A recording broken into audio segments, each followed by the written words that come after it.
soi-disant de Alassane Dramane Ouattara. Le stade Houphouët-Boigny était vide. À partir de ce moment, Ouattara doit reconnaître qu'il n'est pas aimé des Ivoiriens et qu'il s'en aille. Mais Ouattara ne peut pas partir comme ça. Il faut qu'il paye les crimes qu'il a fait commettre aux Ivoiriens que nous sommes. Le tout sauf Ouattara. Nous nous sommes inscrits à l'intérieur et nous sommes ici, aujourd'hui, place de l'Opéra. Je voudrais lancer un appel. La France qui n'a pas compris le sens de la légitimité de Laurent Gbagbo, le sens du combat de Blé Goudé, le sens de ceux qui aiment la Côte d'Ivoire pour lesquels les Ivoiriens leur ont confié le destin de ce pays, c'est pas en mettant les gens en prison que Ouattara peut retrouver la paix. Je lance un vibrant appel aujourd'hui. Je sais que parmi nous, il y a des infiltrés. Est-ce qu'on peut parler de Côte d'Ivoire sans parler de Laurent Gbagbo? Est-ce qu'on peut parler de Côte d'Ivoire sans parler de Blé Goudé? C'est pour cette raison que Kakabe est allé 2 fois à La Haye pour s'imprégner de l'état de santé et de l'état d'esprit de ceux qui aiment la Côte d'Ivoire, et que pour cela, on les a jetés jusqu'à La Haye. Mais quelle que soit la durée de la nuit, le jour finit toujours par apparaître. Ce soir, vous avez la salutation de Kakabe. Mais pour que Ouattara tombe, il faut que tous les Ivoiriens s'entendent et s'unissent. Nous avons reçu une information venant de Gagnoa hier. Du bureau du maire jusqu'au planton, tout le monde est là. Tout le monde est RDR. Voilà. Les nouveaux Ivoiriens fabriqués. Les nouveaux Ivoiriens que Ouattara est en train de fabriquer, c'est notre répertoire. On va les appeler tous un à un. Ce soir, je ne vais pas monopoliser votre micro. Vous qui êtes là, unissons-nous. Le seul capable aujourd'hui de tenir tête à Ouattara s'appelle Kakabe. Et c'est pour cette raison que je le soutiens. Si Ouattara n'a pas pu remplir le stade de Houphouët-Boigny parce qu'il croit qu'il a aimé des Ivoiriens pour faire son investiture, mais Ouattara n'a qu'à se dire qu'il n'est plus éligible. La personne qui a signé son décret pour qu'il soit président là où il est, il s'appelle Laurent Gbagbo. Il est à La Haye. Il n'a qu'à aller à La Haye, ils vont discuter de son projet de décret pour qu'il soit encore reconduit.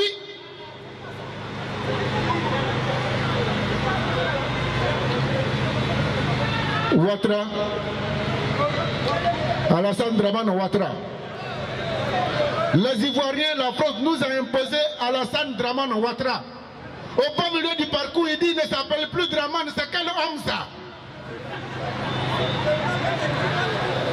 Il fait du faux sur tous les plans.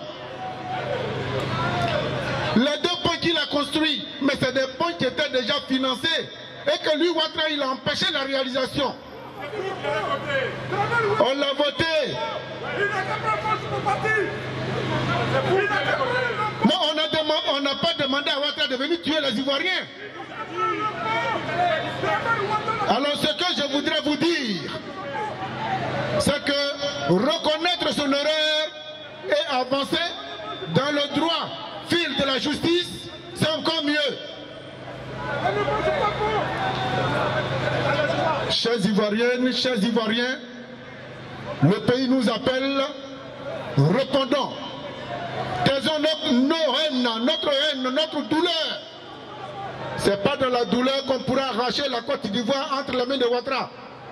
Unissons-nous et nous triompherons s'il y a élection il faudrait qu'on fasse tout pour arracher la Côte d'Ivoire entre les mains de ces prédateurs économiques qui ne connaissent même pas le vocable ivoirien et qu'on nous a imposé. Je vous remercie. On connaît l'histoire de ce parti qui est le PLC-IRDA. Nous avons vécu sous le parti unique jusqu'à ce qu'en 90, je ne vous apprends rien, sonne l'heure de la liberté, de la démocratie vraie dans un pays qui en avait besoin. Alors, aujourd'hui nous sommes dans une situation où un président qui a été élu en 2000 de façon démocratique a été vilipendé, dénigré par ses adversaires politiques qui avaient des relations extérieures internationales. Et comptant sur ces relations internationales, il se trouve aujourd'hui au pied du mur. Et ils nous font des appels de phare aujourd'hui en disant qu'il faille que leur élu, leur protégé, qui avait été chanté, qui avait été annoncé comme le sauveur de la Côte d'Ivoire, ne l'est plus. Donc il faut quelque part s'unir dans un brouhaha politique afin de l'évincer. Mais, chers camarades, nous parlons de Laurent Gbagbo en tant qu'homme providentiel de l'État de Côte d'Ivoire. Il est sûr que le président Laurent Gbagbo passera. Mais là n'est pas le problème. Le problème aujourd'hui est l'œuvre qu'il a commencé. Et cette œuvre-là, quand on parle de continuité de l'État, cette œuvre doit continuer. Mais nous avons été freinés. Le président Laurent Gbagbo a été freiné dans cette œuvre qu'il était en train de mener. Aujourd'hui, le président est à la haie. Et par des concours de circonstances, on oublie cet état de fait qui est pour moi le plus important et pour de nombreux Ivoiriens. On parle d'union de partis politiques de l'opposition pour chasser Ouattara du pouvoir. La question n'est pas Ouattara. Parce que Ouattara, même si on ne le chasse pas du pouvoir, il partira. Mais la Côte d'Ivoire demeure. On parle de projets pour les Ivoiriens. On parle de projets pour les institutions ivoiriennes. On parle de projets pour la jeunesse ivoirienne. C'est de ça qu'il s'agit. On n'est pas à 5 ans près. La question de fait, de fond aujourd'hui, c'est la libération du président Laurent Gbagbo. Il faut que les Ivoiriens sachent qu'aujourd'hui, si Laurent Gbagbo n'est pas libéré, la Côte d'Ivoire n'ira nulle part. Tout à l'heure, le représentant du député Kakabe disait qu'il n'y avait personne au stade. C'est un détail. La Côte d'Ivoire n'est pas à comparer à un stade Félix Houphouët-Boigny. Nous parlons d'un problème de fond, d'un problème existentiel. C'est la libération de notre président. Et tout ce qui va avec. La Côte d'Ivoire a connu aujourd'hui une guerre sans précédent qui nous déchire au fur et à mesure que nous avançons. Si nous ne réparons pas ce problème, nous n'irons nulle part. Quelles que soient les affiliations, quels que soient les regroupements, quelles que soient les camaraderies que nous faisions, que nous allons faire en politique, nous n'allons aller nulle part. Parce que l'homme capable de se mettre en face de la communauté prédatrice internationale, c'est le président Laurent Gbagbo. Il connaît l'élément dans lequel il est, il connaît tous les rouages diplomatiques, tous les rouages de la sphère internationale. Il est capable de donner des directives pour pouvoir avancer la Côte d'Ivoire. C'est de ça qu'il s'agit. Que le PDCI veuille s'allier avec certaines parties de l'opposition, ça, on appelle ça, c'est des manœuvres, c'est des manigances politiques. Voilà, ça ne mènera la Côte d'Ivoire nulle part. Voilà. N'ayez pas la mémoire sélective. On ne peut pas hier appeler à voter Draman et puis aujourd'hui nous faire croire que Draman, c'est ce monsieur-là qui n'est plus ce qu'on pensait, on est trahi, donc ceci, donc cela. Nous ne sommes pas des enfants. Celui qui veut faire la politique en Côte d'Ivoire, qu'il ait une mémoire très forte. Voilà, on n'a pas besoin des personnes avec Alzheimer en Côte d'Ivoire pour pouvoir faire de la politique. Ici, s'agit de l'avenir de nos enfants. Il s'agit de l'avenir de la jeunesse de la Côte d'Ivoire. Il s'agit de l'avenir de toute la Côte d'Ivoire et de sa sous-région. Voilà. Donc, je m'excuse par rapport aux représentants de KKB, mais vraiment, ce n'était pas le débat. Voilà, ce n'était pas le débat aujourd'hui. Aujourd'hui, il s'agit de lutter pour la libération des prisonniers politiques. Il s'agit de lutter pour le retour des exilés politiques. Il s'agit de lutter de toutes mains en œuvre pour la libération de notre mentor, le président Laurent Gbagbo. Je vous remercie. En Côte d'Ivoire, il n'y a pas de draman, ça n'existe pas.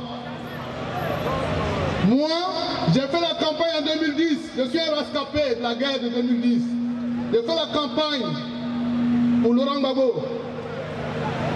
C'est moi qui ai présenté le film Crime de sang pour les tueries que Ouattara a fait en Côte d'Ivoire.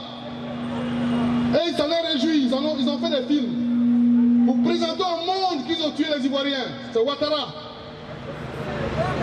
Moi, en avant-première, dans tous les meetings en Côte d'Ivoire, en avant-première, je passe pour présenter le film et commenter le film Crime de sang. Alors, Ouattara veut qu'on parle de lui. En 92, j'étais dans la marche avec Laurent Gbagbo en 92. Ouattara était Premier ministre. On défendait les intérêts des étudiants.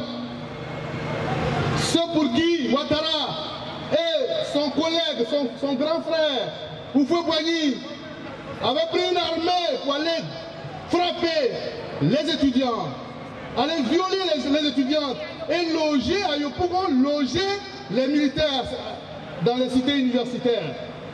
Pour cela, Ouattara, pendant que nous étions en train de marcher, Ouattara s'est dépêché d'aller brûler. Ce n'est pas aujourd'hui que Ouattara est violent, ce n'est pas aujourd'hui qu'il est méchant pour la Côte d'Ivoire. Il a brûlé les édifices de la Côte d'Ivoire, les véhicules, les immeubles, pour dire quoi? Que c'est les marcheurs qui sont comportés ici. Après quoi? Ouattara crée. Il crée quelle loi? La loi anti-casse, merci. Or donc, pour un événement, on crée une loi.